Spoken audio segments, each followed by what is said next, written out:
When you have everything, wealth, fame, power, what's left to desire? Genuine love, real kindness.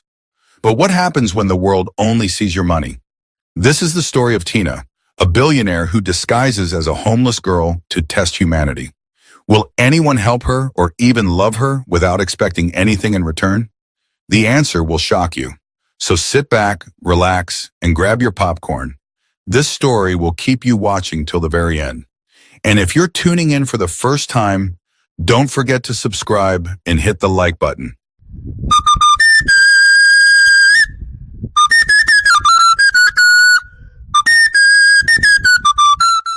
In a 30-story penthouse in Banana Island, from the floor-to-ceiling windows, the sprawling city of Lagos glittered below like a restless ocean of lights, cars, and voices.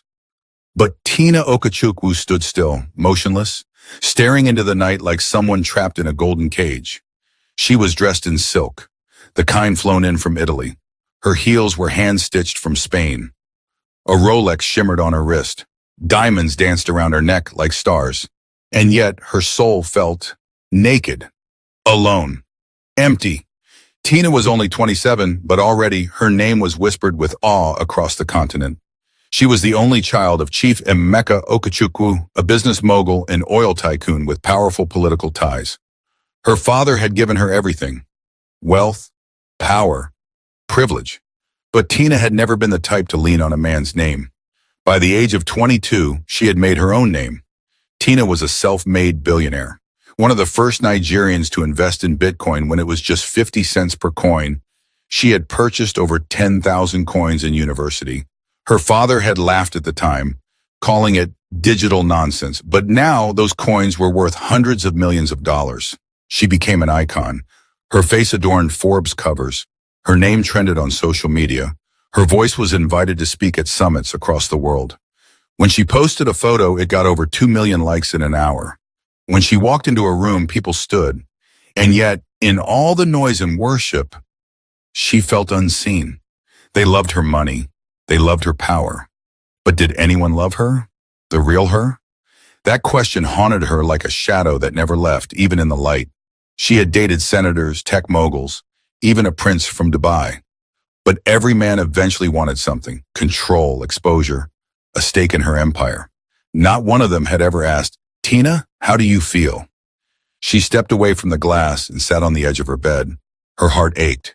Tears welled in her eyes. The room was large enough to hold a small orchestra, yet it felt suffocating. "I need to know," she whispered. She rose slowly, walked to her dressing mirror, and studied her reflection. She was beautiful. Her skin glowed with intentional care. Her eyes, framed with lashes and gloss, looked like they had never seen pain. But Tina knew pain, and now she wanted to feel something real. Her hands trembled as she reached for her phone. She scrolled past pictures of private chats, meetings with presidents, and dinner with celebrities. None of it mattered tonight. Tonight, Tina wanted truth, and she was ready to go looking for it, even if she had to become unrecognizable to find it. She dialed a number. "Angela," she said to her personal assistant, "clear my schedule for the next 2 weeks. No meetings, no interviews, no cameras. Tell everyone I'm traveling for a private retreat." Angela paused. "Yes, Ma. Should I notify your father?" "No," Tina said, her voice sharp. "No one must know." She hung up. By dawn, she had changed. Gone were the expensive weaves, the designer bags, the gold-plated phone. She stood in front of her full-length mirror, wearing a faded skirt, a torn t-shirt, and a scarf tied over uncombed hair. She looked unkempt, like someone who had been forgotten by life, exactly the way she wanted. From her private safe, she took only 5,000 naira, enough to buy sachet water and maybe a plate of rice. Then she slipped out of the house using the back entrance. The guards didn't even recognize her. By the time the sun rose over Lagos that morning, a new homeless girl was walking the streets of Alaba International Market. No one knew her name. No one knew her worth. And that was exactly how she wanted it. For the first time in her life, Tina Okechukwu, billionaire, heiress, tech genius, was about to discover what the world truly looked like when no one had anything to gain from loving you. The first morning in Alaba International Market. It was just past 8 a.m., and already the air was thick with the sounds of shouting traders, honking buses, and the rumble of danfos weaving recklessly through narrow paths. Tina stood at the edge of the market watching. She looked nothing like the woman who had graced international summits and dined with presidents. Her skirt clung to her legs with dust. Her shirt hung loosely, stained and torn at the shoulder. Her lips were dry. Her eyes, usually lined with luxury eyeliner, were bare and wide, quietly scanning a world she had only ever seen from behind a car window. Here, no one bowed to her. No one said, "Good morning, Ma." In fact, no one even noticed her. She took a step into the crowd, and in that moment, it was as if the world turned its back. She reached out timidly to a fruit vendor, a woman slicing pawpaw with one hand and collecting naira with the other. "Please," Tina said, her voice almost a whisper. "I haven't eaten since yesterday. Just one slice." The woman didn't even look at her. "Ah, beg shift. You dey scare customer." Tina stepped back, startled.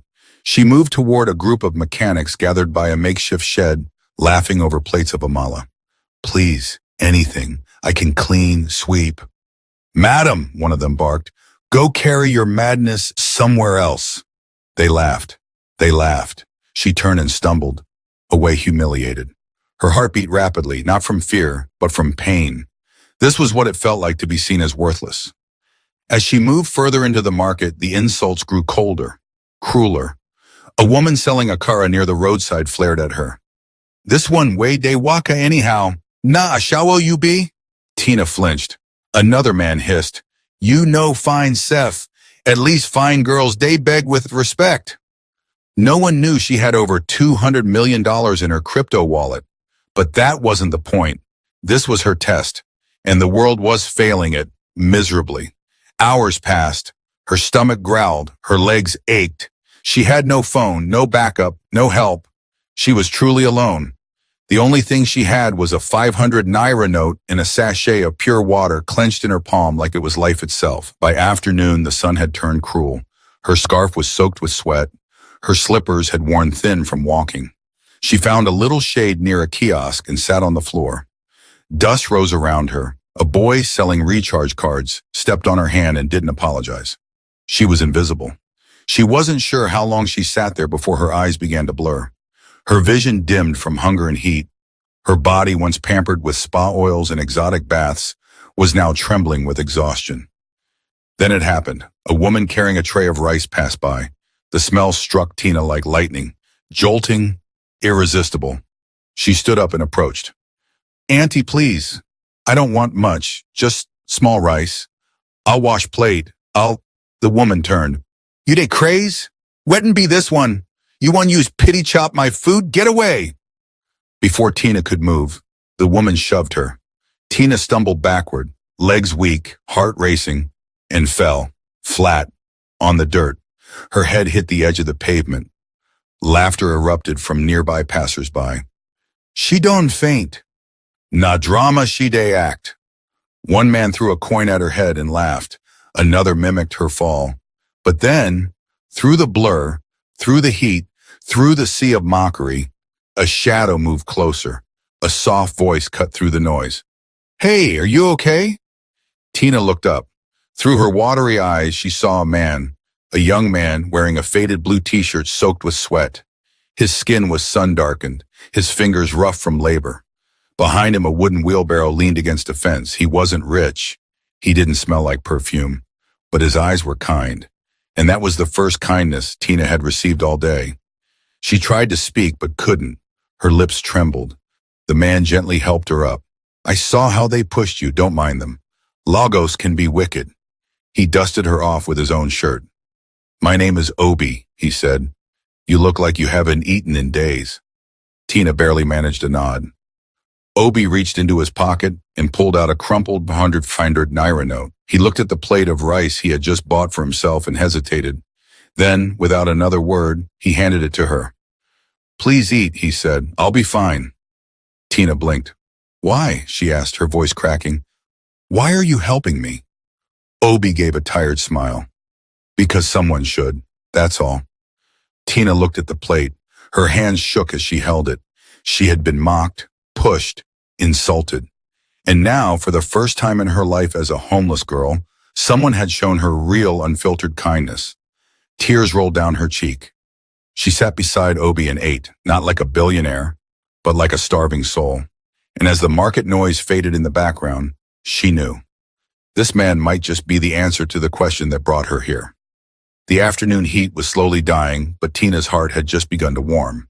She sat beside Obi on a wooden bench outside a small buka named Mama Sweet's local kitchen, still holding the empty plate of rice he had given her. For a moment, neither of them spoke. She glanced sideways at him. His shirt was torn at the collar, his slippers mismatched. His palms were calloused, and sweat had carved deep lines in his forehead. His eyes held something rare: peace, kindness. Obi looked at her again.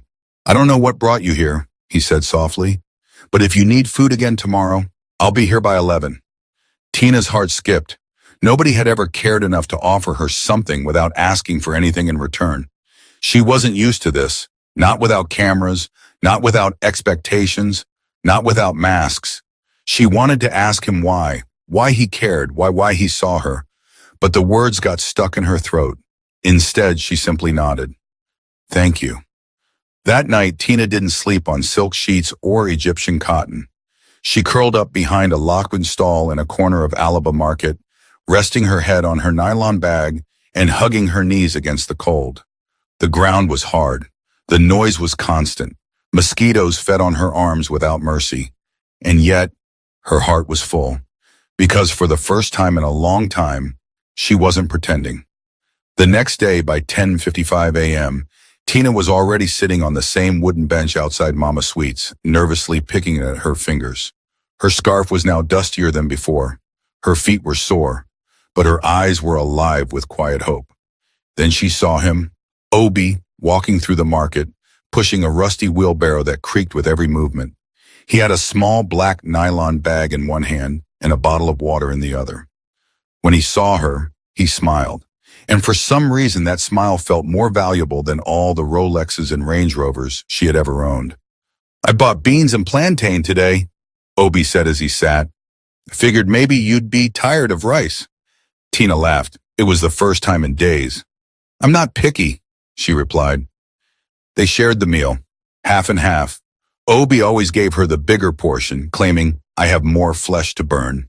And Tina, who once dined with kings, now ate beans by the roadside and felt richer for it. Over the next few days, they fell into a quiet rhythm. Obi never asked questions. He never pushed. He only showed up. Every morning, every lunch break, every evening, with either a plate of food or a warm word. "Why are you doing this?" she finally asked one evening as they sat under a leaking umbrella beside a drainage canal.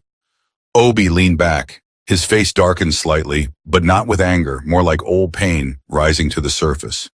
"You really want to know?" he asked. Tina nodded slowly. "Please." He looked away for a long moment, then motioned for her to follow him. They walked through the winding back streets of Ajagunle, where rusted zinc houses leaned like they were tired of holding up pain. Children played with worn-out slippers, chickens ran across narrow paths, and the air smelled of boiling beans and burning firewood. Finally, they stopped at a small, rusted gate. "This is where I live," Obi said, unlocking the latch. The compound was quiet. A half-broken tap dripped lazily in one corner. From a window nearby, a soft voice called out, "Daddy!" A little girl, about 7 years old, ran out barefoot and flung her arms around Obi. Her hair was tied with colorful beads. Her smile could melt iron. Tina's heart caught. "This is my daughter, Jessica," Obi said, lifting the girl up. Jessica looked at Tina curiously. "Daddy, is this my new mummy?" The words stung. Tina's lips parted, but she couldn't speak. She looked at Obi. He sighed, putting Jessica down. "Not yet, my love, but she's our friend." Inside the one-room apartment, there were no chairs, just one mattress, a fan with no blades, and a black and white photo of a woman on the wall. "That's her," Obi said quietly, pointing to the photo. "Fola, my wife." He sat down on the edge of the bed and took a breath that seemed to come from the bottom of his soul. She used to love me, he began, when I had a job, when I worked in the oil sector. I got her a car when Jessica was born, her push gift. We were happy, until I lost everything. Tina sat beside him, eyes wide. Obi stared ahead. My friends disappeared. My savings dried up. Rent expired. I begged her to let me sell the car to start a business, to at least try. But she said she wasn't born to suffer. He looked down. She left, took the car, left me with Jessica. Silence. Raw, thick. I haven't trusted a woman since, Obi whispered. I just live for this little girl now. Tina's eyes filled with tears. She bit her lip to stop the sob rising in her throat. Jessica returned from the corner where she had been drawing in the dirt. Auntie, she said, will you come back tomorrow? Tina looked at her, then at Obi. I will, she whispered. And she meant it. It had been nearly a week since Tina first met Obi. But now the market knew her. Not by name, not by story, just by the label they slapped on her with laughter. Obi's beggar wife. Each morning as she walked through the rusted maze of Alaba International Market to meet Obi at Mama Sweet's buka, voices followed her like thorns. Is this how much Obi loves poverty? A wheelbarrow man marrying a homeless girl with no identity? He must be crazy to get such a liability into his life. The words stung, but Tina swallowed her pride like Colgari. This was the reality she came to see. The pain of the poor, the mockery, the dehumanization. And now she wasn't just seeing it, she was feeling it. But she kept coming back. And every day, Obi waited for her. One afternoon, she arrived early and found Obi already seated, holding a steaming plate of fufu and a goosey. I know it's messy, he grinned, but it's my favorite. Tina laughed. Then I'll try it. She dipped her fingers in the water bowl and began to eat beside him. It was messy. It was spicy. It was perfect. As they ate, Obi glanced sideways. You know, I never asked your name. Tina hesitated. 1,000 names danced in her mind. Her full legal name, her press name, the alias she used for hotel bookings. She finally said, Amma. Obi nodded, accepting it without question. Amma suits you, he said. Soft name, but you're strong. I see it in how you survive. That moment sat like warm light in Tina's chest. She had been called queen, boss lady, crypto witch, and Africa's youngest billionaire. But strong, that felt the most real. That evening, as the sky turned deep orange and the call to prayer echoed in the distance, Tina made a bold decision. She told Obi, I want to cook for you. Obi blinked. You want to what? I said, let me cook for you and Jessica. Obi scratched his head. I don't have much at home, Amma. Just one gas stove and no proper pots. I'll make it work, she smiled. He handed her 1,000 naira hesitantly, but she gently pushed it back. I'll use mine. Where do you get money from? He asked, narrowing his eyes playfully. You've never begged. I save from little tips I get, she lied smoothly. I use it wisely. Obi didn't press further. He just nodded and gave her his trust. The cooking was chaotic. The fire smoked, the water ran late. The tomatoes had more seeds than flesh. But by 7 p.m., the zinc kitchen in Obi's one-room home smelled like heaven. Jessica clapped when she saw the food. Jollof rice, she squealed, and fried plantain. Daddy, I love Auntie Amma. They sat on the floor and ate with their hands. Jessica giggled. Obi chuckled. Tina laughed, real laughter, the kind that fills empty spaces inside your soul. But just as Tina was beginning to settle into the warmth, a storm brewed outside.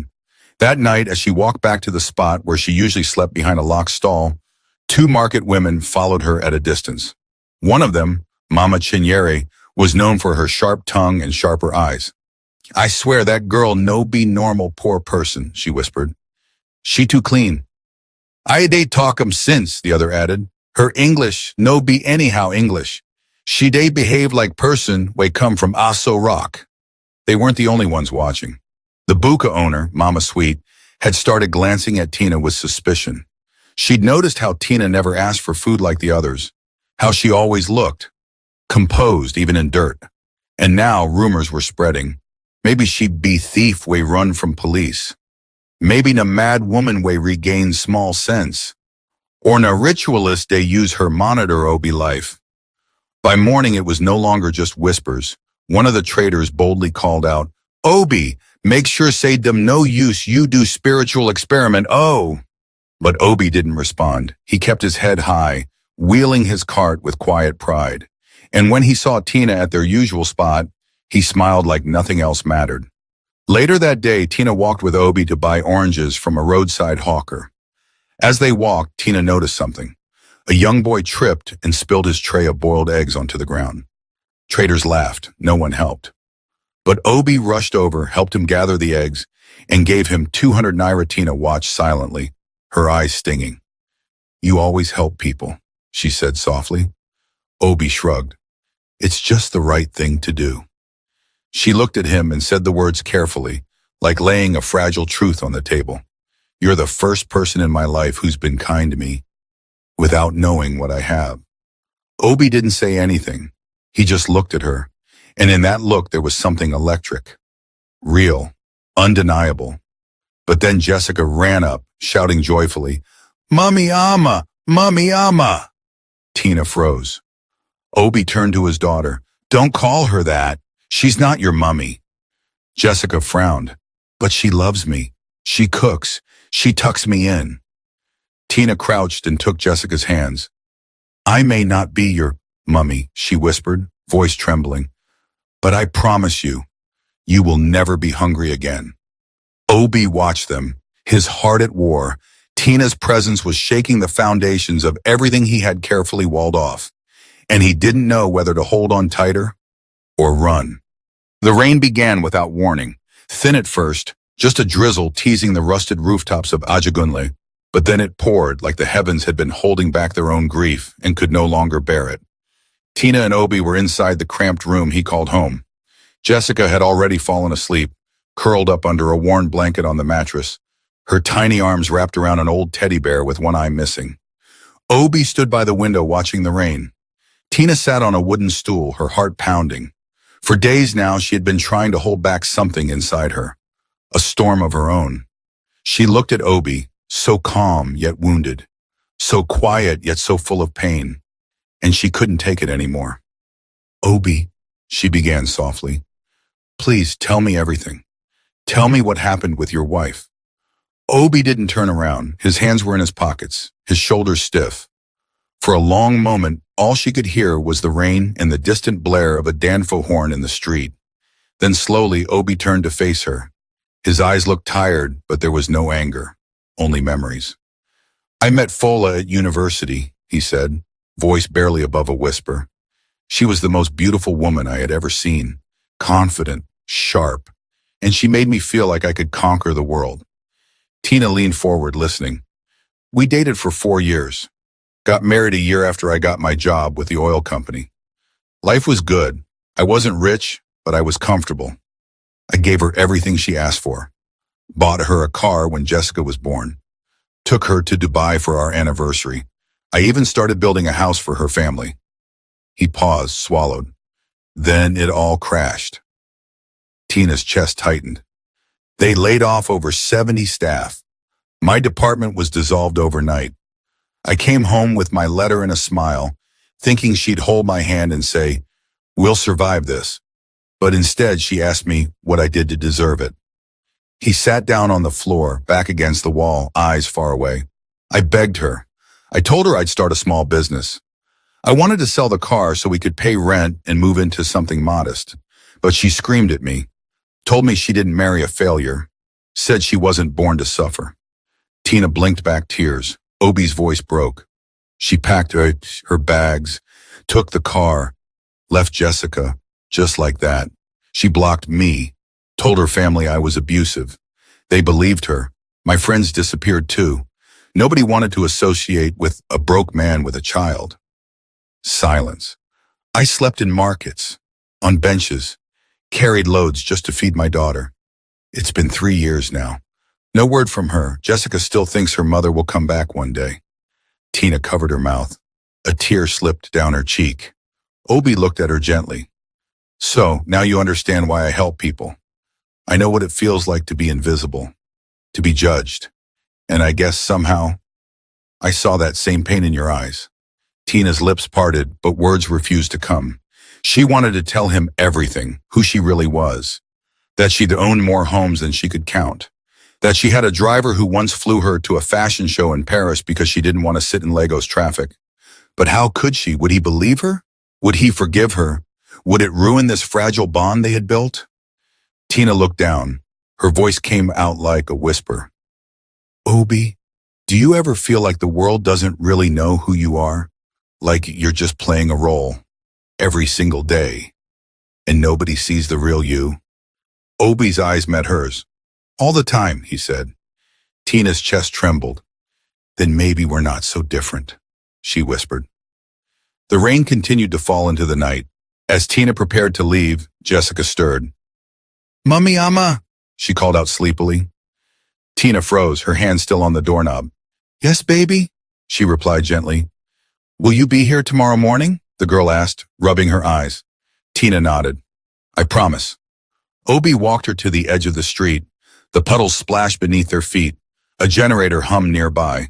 Everything was drenched, yet the silence between them was warmer than the weather. Before she stepped into the shadows, Obi stopped her. Wait, she turned. I never said thank you for cooking, for making Jessica laugh again, for making this place feel like a home. Tina smiled. And I never said thank you for seeing me when no one else did. For a moment, they stood like that, two broken people holding something whole between them. Then she disappeared into the night, her scarf soaked with rain. But inside, she was burning with a new question. How long can I keep this lie alive? In Alaba International Market, life had resumed its chaotic rhythm, shouting traders, customers negotiating. But something was different. Whispers were getting louder. At first, it was harmless gossip. That beggar girl way dey follow Obi. She find too much a beg. Her English no be here she dey speak like person way finish university for abroad. Or is she running from something? But that morning, the whisper took a dangerous turn. At a printing shop near the market's edge, a glossy magazine page had been carelessly taped to the wall. It was an old edition of Forbes Africa Women in Tech, featuring the top 5 young African billionaires changing the digital space. Third on the list was Tina Okechukwu.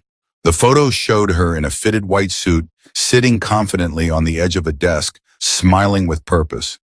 Few noticed it at first, but Mama Chinyere did. She leaned in, squinted, then frowned. The face was familiar. Not because she'd ever met Tina, but because she'd seen Amma, Obi's so-called beggar wife, too many times to ignore the resemblance. Meanwhile, Tina had returned to Obi's home early that morning. She came carrying a small polythene bag filled with bread, sachet milk, and sugar. Obi, half asleep, smiled when he saw her. You're becoming more predictable than the sun, he joked. I prefer the word consistent, she replied. They both laughed softly, the kind of laugh only two people who had suffered deeply could share. Jessica came running out, her hair uncombed and her eyes still heavy with sleep. Mummy Amma, Tina lifted her in a hug. How's my angel? The little girl nodded. I had a dream. You cooked stew and we lived in a big house with a garden. Tina froze for a second. Obi chuckled. Don't mind her. Her dreams are usually bigger than our budget. Tina smiled, but her heart ached. Because that was her world. Big houses, gardens, security gates, and she had lied to this child. Later that afternoon, as Obi pushed his wheelbarrow across the market, a trader called out, Obi, you go international now, oh! Obi paused. Wait and happen. Come see your wife for magazine here. Obi laughed, assuming it was another mockery. But when he walked over and saw the image, he froze. He stared. Hard. The woman on the page had smooth skin, perfect hair, and wore a tailored suit. But there was no mistaking those eyes. It was her. Amma. Tina.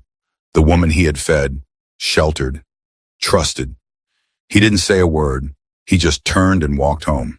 Fast. Tina was sitting on the floor helping Jessica plait her doll's hair when Obi stormed in. His face was unreadable. Not anger, not confusion, just silence. He dropped the wheelbarrow handle and stood in the doorway. Tina looked up. "You're back early. Are you okay?" He stepped forward slowly. "Amma? What's your real name?" The question hit her like a whip. Tina froze. Jessica looked up too. "Daddy?" Obi's voice was firm now. "I said, what is your name?" She opened her mouth, but nothing came out. Obi tossed the magazine page on the ground. Jessica picked it up. "Daddy, this is Mummy." Tina swallowed hard. "I wanted to tell you," she whispered. "I was going to tell you soon, I swear." Obi looked away, his jaw tightening. "So everything, the cooking, the tears, was that acting too?" "No," she cried. "Obi, please, listen to me." "You lied," he cut her off. "You came here with a script." "No, I came with a broken heart," she said, rising to her feet. "I came because I was tired of being loved for the wrong reasons. I wanted to find something real. And I did. With you. With her." She pointed to Jessica, who was now holding the magazine with confusion in her eyes. "I never expected this," Tina continued. "I didn't know I'd fall in love with your world, with your strength, your kindness, with you." Obi stared at her for a long, heavy second. Then he said quietly, "You should go." "Obi, please." He turned away. "Please." Jessica ran up to her. "Mummy Amma, where are you going?" Tina knelt and hugged her tight, trying not to break. "I'll be back," she whispered. "I promise." And then she left, heart shattered, eyes burning, soul exposed. Outside, the market buzzed. People were already murmuring about the mystery girl who had turned out to be a billionaire in disguise. Some admired her, some mocked Obi, others just stared. But Tina didn't care anymore. She had played her game and lost, or so she thought, because she didn't know that the next 24 hours would change everything. Forever. Obi didn't sleep that night. He sat by the window, staring at nothing, watching the flicker of candlelight as the power in Ajagunle went out again. His thoughts were louder than the generators outside. She lied. That was the only thing that his pride wanted to remember. But his heart, it kept whispering other truths. She fed Jessica. She laughed with us. She slept on the floor. She gave when she had nothing to prove. But still, how could someone with so much walk into their poverty without warning? How could she pretend? He looked over at Jessica. She hadn't eaten all day. She hadn't even spoken. She sat curled on the mattress, holding the magazine photo in her hands, whispering, "Mummy Amma will come back. I know it." Obi's chest ached. He had survived heartbreak before, but this one felt different. This one mattered. The next morning, the market was on fire with gossip. "Obi chased billionaire woman Komat. See him life. If na me, I go use that opportunity hammer. She even fined past governor's daughter Seth." Obi kept his head low as he pushed his barrow. But every whisper cut deeper than the last. By noon, he couldn't take it. He turned back home. Jessica was still in the same spot. The moment she saw him, she ran up and hugged him tightly.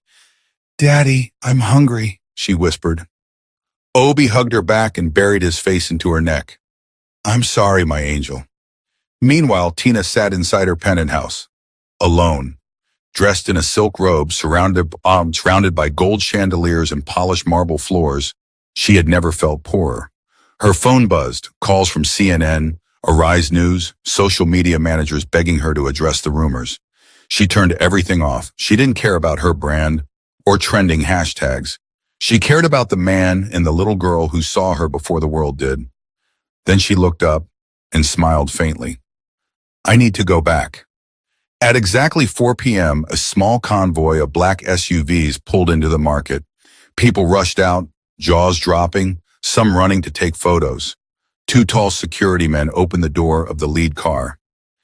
And Tina stepped out. Not as a ma, not as a beggar, but as Tina Okechukwu, billionaire, philanthropist, and daughter of one of Nigeria's wealthiest families. Dressed in a simple but elegant red gown, no makeup, her natural hair tied in a bun, she walked through the stunned crowd, stopping in front of Mama Sweet's buka. People murmured. "Mama Sweet," she said, looking the woman in the eye. "Remember the girl you chased away for being dirty?" Mama Sweet swallowed hard. Tina reached into her handbag and handed her a check for 2 million naira. "For every hungry girl you won't turn away again." Gasps rippled through the crowd. She moved to the fruit seller, who once ignored her cry for food. She gave him $5,000. To the woman who once called her a mad girl, 3 million. "Naira, I'm not doing this for show," Tina said to the crowd. "I came here in disguise to see if people still love the poor, if they still show kindness without reason." And only one person did. She turned, the crowd parted. Obi stood at the end of the path, stunned, Jessica at his side. Tina walked to them slowly. "I'm sorry I lied to you," she said, trembling. "I should have told you who I was. But I was scared. Scared of ruining what we had. Scared you'd treat me like everyone else did." Obi said nothing. Jessica pulled Tina's hand. "I told you she would come back, Daddy." Tina knelt to Jessica's level and cupped her face. "I meant it when I said you won't suffer again. And I meant it when I told you I love you." She looked up at Obi. "I'm not asking you to forgive me today, but please let me show you what real love looks like from a woman who's tasted the fake side of life and chose your world instead." Obi's jaw clenched. He stepped forward, slowly. "Tina," he said, "I don't care if you have 5 naira or 5 billion naira. What I saw in you wasn't the money." He turned to Jessica. "She calls you mommy because you earned it." Then looking back at Tina, "If you'll still have us, not for pity, not for guilt, but for real, then let's go home, together." The crowd erupted in cheers. Some clapped, some wept. Phones flashed, but Tina only saw him. "Yes," she whispered, "let's go home." They didn't go to the zinc house. They went to Banana Island. Tina opened the gate, and for the first time, Obi stepped into her world. Servants bowed, security guards opened doors. Jessica ran through the garden screaming joyfully. Obi stood frozen. Tina turned to him. "You asked me once where I get money from," she said, smiling through tears. "Well, now you know." Obi shook his head. "I still can't believe this is real." "It's real," Tina said. "And it's yours now, too." They embraced, and that night, for the first time in years, Obi didn't sleep on a mattress on the floor. He slept beside Tina, with Jessica curled between them. Safe, full, and finally, home. The next morning in Banana Island, Mansion Obi stood in the garden, dressed in a crisp white caftan, freshly pressed by a servant he never imagined he'd have. His hands were folded behind his back, watching as Jessica chased butterflies, giggling, her feet bare in the soft grass. From the glass doors, Tina stepped out holding a cup of tea. No silk robe, no diamonds, just a simple white dress and her hair wrapped in a scarf. But Obi had never seen her more beautiful. "You're quiet," Tina said, handing him the cup. He smiled. "I'm still trying to understand how I moved from pushing a wheelbarrow to this." Tina chuckled softly. "I'm still trying to understand how I moved from being followed by cameras to being fulfilled by a little girl's laughter." They stood there in silence for a moment. Then Tina touched his arm. "Are you ready?" He nodded. "Let's do it." 2 hours later, a fleet of black SUVs moved through the dusty roads of Alaba Market. The convoy slowed to a stop, causing a commotion among traders, bystanders, and customers. Everyone rushed out. Some recognized the vehicles from the day Tina revealed her identity. Some still whispered, "She's back."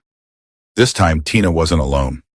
Obi stepped out, holding Jessica's hand, dressed like royalty. Tina wore a stunning red Ankara dress, and her presence silenced even the harshest gossips. The market stopped. For the first time, they weren't coming to beg. They were coming to bless. Tina stood on a raised platform in front of Mama Sweet's buka. A microphone had been set up. A few cameras were discreetly filming, only to document what was about to happen. "Many of you judged me when I came here with dust on my feet and hunger in my belly," she began. "And that was the point. I came to see how the world treats those who have nothing to offer." Silence.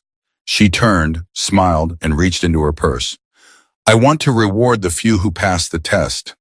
She pointed to an old woman who once gave her a sachet of water when she was coughing on the street. You, Mama Nike. Come forward. The old woman trembled. Me? Tina nodded. She handed her a brown envelope. 5 million. Naira. To start your food business properly, no strings attached. The market gasped. She pointed to a young boy who once stopped and said, Sorry, Auntie, when she felt 2 million Naira for your education. She turned to Mama Sweet. I know you pushed me away, but I forgive you, and I believe in second chances. She handed her 2 million Naira as well, to build a proper buka with tiles, fans, and dignity. Mama Sweet fell to her knees weeping. By the time Tina was done, she had given out over 50 million Naira in total. The air was electric. People cheered, some cried, some shouted, God bless you, Tina. But Obi, he just watched her. And he knew this woman had not only changed his life, she was changing the world. Later that evening, back in the mansion, the three of them stood in the garden.